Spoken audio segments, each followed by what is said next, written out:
it's gonna be, Sabrina, it's gonna be our walk cycle animation chart right here. So I'm gonna go ahead and save that so it's on my computer. And then it's also gonna be my Ultimate Walker version 1.01. Right, so we're gonna go ahead and download that, and then it's gonna be fresh on my computer. Before we get started, we need to make sure these things are gonna be at the proper place or at the right place so we can reference back on them. So I'm gonna go ahead and go to my downloads folder, and inside my downloads folder, I'm gonna copy this Ultimate Walker, and I'm gonna go to Documents, Maya, Projects, Default, and then I'm gonna go to my Scenes folder. That's where a lot of our Maya binary files are going to be located at. So we're going to go ahead and paste that in there, and it's going to be living in here.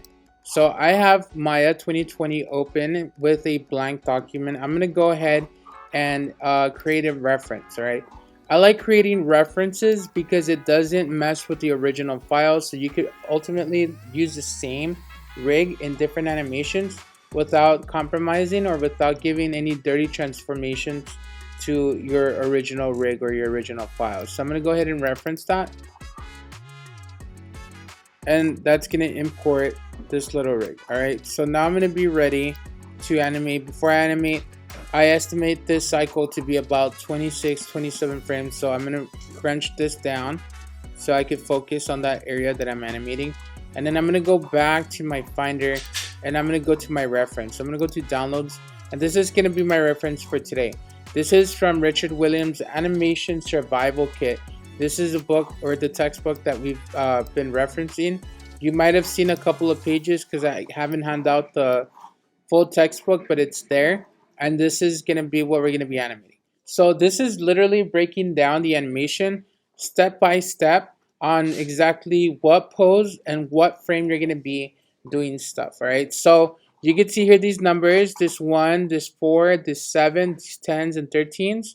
All of these are going to be key poses, right? These are going to be the poses that are needed for you to make a full animation. Everything else in between, those are going to be called tweeners or in-betweens, right? And those are going to be the spots, the frames that the computer is going to be guessing, that's going to be drawing for you. So what we're going to do is we're going to go ahead and get started with our contact. Our contact is going to be frame 1, so we got to make sure that our animation's on frame 1. That's okay.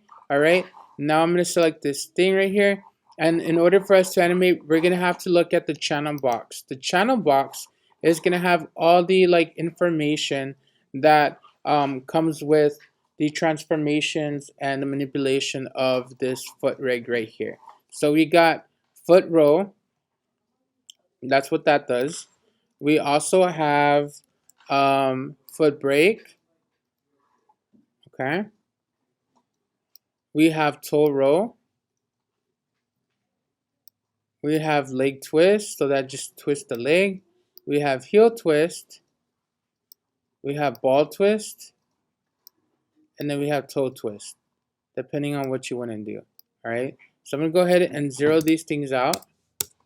And what we're going to do is we're going to try to get this pose exactly how that appears on there. So I'm going to go ahead and just bring this down. We have just 3 things to animate for this pose. We're going to bring that down. We're going to bring this foot forward. And we're going to put this foot back right here.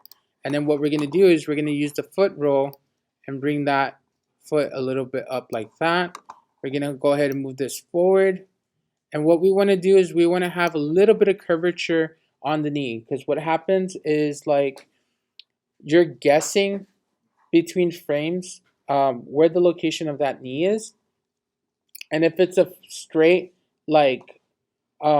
a straight joint that's directly just a line, what happens is that sometimes when it takes that first arc, it doesn't know what to do with it. So it might appear to the left, it might appear to the right, it might invert and just kind of break the knee and then move forward again.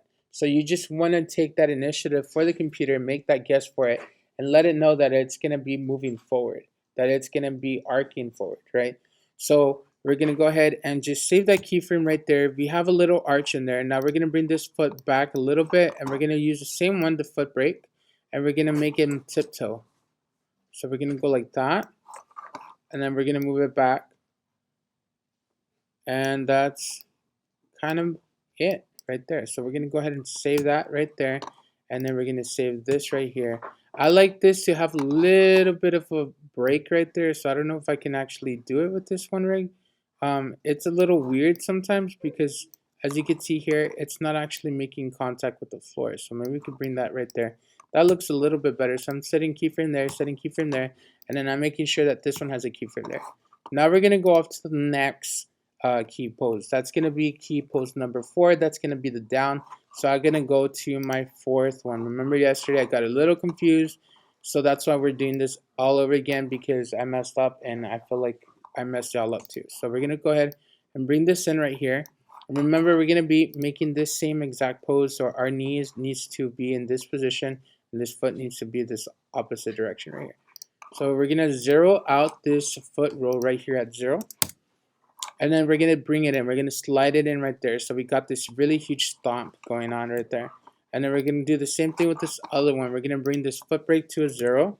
But we're going to bring the foot roll like so. So we're going to bring it in like this. I like to leave a little bit of curvature on the end. And we're going to bring it out. We're going to save that right there. So save frame 4, save frame 4, save this. I think this is a good spot right there. Maybe bring it right there to add a little bit of motion to it. So that's what we got right there. Y'all can see that, right? Does it look like frame 4? Yes? Yes?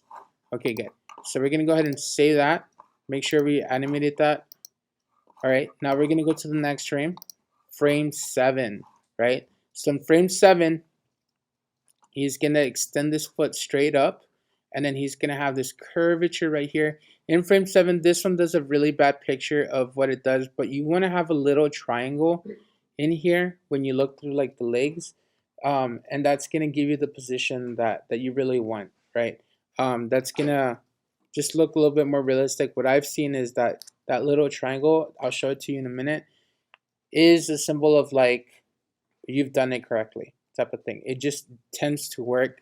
Some people might differ depending on the way they're walking, but the way Richard Williams sets up this animation cycle, I believe the little triangle like right there, like between those two legs, they work. So already I'm messing up.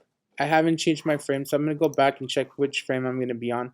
That's going to be frame 7, so I got to go ahead and go to frame 7. I'm going to move this foot like so right here, so close to 0. I'm going to save that one right there. I'm going to extend this body or lower abdomen up like so. And again, I don't want it to be a straight line like that. I want it to have the ever so slightly little curvature on the leg right there.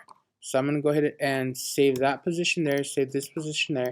And now I'm going to go ahead, move this leg forward. And I want this to be directly parallel to the other leg. Y'all see that right there?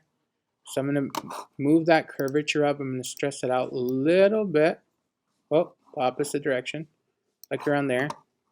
And then I'm going to move it back, right? This area right here, y'all see this little hole, this little triangle right there? That's what I'm talking about when I need y'all to have a little triangle. So when you see this, you know you've done it right. So I'm going to go ahead and save that. So save there, and save there. I'm going to go back and I'm going to see my next pose. My next pose is going to be frame 10. So I'm going to go ahead and do my up in frame 10. So if you could see right here, this leg starts moving backwards, but he's on his like toes. And then this one starts arching right there. So we're going to go ahead and do that. So we're going to go ahead and start by moving this foot backwards. And then we're going to do, let's see if a foot break works. I don't think that's going to work. How about a toe row? I don't think that's going to work either. So I think a foot row is going to be good for this one again. So foot row, maybe we combine it with the foot break. That looks really good right there. I like that. So I'm going to go ahead and bring it back a little bit to extend that leg. And then I'm going to bring this one forward. I'm going to go back to my reference and look at the direction this foot is at. All right. So I'm going to go ahead and make it like a bow, like it's bowing forward type of thing. Oh, and I messed up already. Y'all see where I messed up? What frame am I on? 7. I should be in frame what? 10. So I'm going to go back and undo it. it's very easy to lose track of where you're at. So you just got to reference where you're at in the timeline. So I'm going to go back. I'm going to redo this real quick. So we did it. We moved that back. We did a foot break or a foot roll and a foot break at the same time. So something like this. Something like this. I like that right there. So I'm going to save that. I'm in frame 10. Yes. Okay. We're going to move forward. Going forward again. And maybe add a little bit of a foot break on it. Just like that. Just ever so slightly. It's barely there. So I'm going to save that right there. I'm going to go back. Y'all see this animation working? Right? Now we're going to do frame 13. Frame 13 is right there. And notice frame 13 is going to be the opposite of frame 1. So see how the black leg in over here is in the back. Now it's forward. And now the unshaded leg is in the back. So it's pretty much frame 1. So what we're going to do is we're going to go ahead and get rid of this foot break and foot roll right there. And then we're going to go ahead and do the foot roll. And then bring it back. Like that. We're going to save that. And then we're going to move this one right here. We're going to move it forward. So we're going to get rid of the foot break. Jonathan, hope we're taking notes. And then we're going to move this forward like so. Okay. I want to bring this down just a little bit so I could extend those legs out. Right. And it looks like the proper pose. And I'm going to bring this out too. Okay. So I'm going to go ahead and save that. Save this. And save that. So that's all we're going to animate for today. It's half of the animation. Right? The rest of it we'll do tomorrow. This is going to be frame 1 to frame 13. You have 1, 2, 3, 4, 5 different poses to do today. Okay? When you get to 16, 19, 20, 22, it's basically a repeat of 4, 7, 10, and 13 again, except with the opposite legs. You've done it before. If you feel like you want to go ahead and just continue on without me, you can, but you don't necessarily you could just wait, right? It's not complicated. It's not new. These are all poses that you've done before. Okay, except the exception is that you do it with the opposite leg. Notice the distance between the frames. Not all the frames have a keyframe on it. Y'all see that? It's spread out, right? The same thing with this one right here. It's every so often, all right? So these key numbers right there are going to help you move that animation forward, okay? We'll talk more about cleaning up your animations and your poses. Right now, what I want you to do is I want you to worry about just achieving the poses, making sure that your poses look exactly what the sheet is presenting to you. Do I have any questions whatsoever? All right, so what we're going to name this animation file is we're going to go to File, Save, Scene As. We're going to call this walk underscore cycle underscore animation 22 and then 0 because this is going to be our first walk cycle for the year 22. All right, we're going to go ahead and save that and we're going to pick up tomorrow. If you guys have any questions, right, I'm going to post this in Google Classroom on YouTube or whatever. Just leave a comment. I'll try to help you, or just if we're here in class, let me know.